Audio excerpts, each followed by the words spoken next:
Tap na po, lalagyan na po natin ng epoxy. Ayan. Pinorma ko pa lang yung mga magiging drain nya. Silipin natin yung magiging lalim. Ayan yung magiging lalim nya.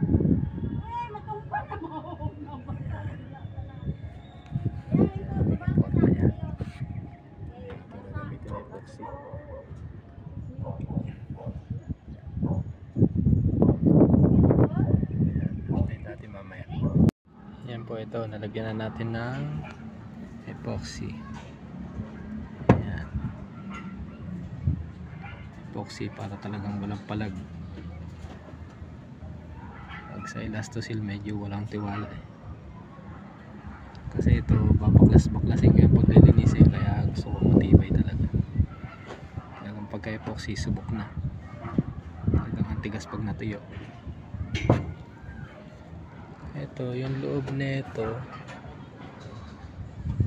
siguro pag natuyo na tsaka ako lalagyan yung loob. O gumalaw kasi, bali nilagyan ko na sa pinamasking tape yan. Kasi kung di ko lalagyan, pag maluwag baka lumubog, lumalim yung yung baon, lalalim yung tubig. Yan, tamang tama lang yan sa sukat kong net pot.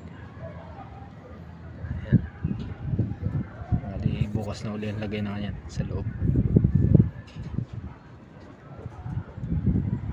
Ayan na po.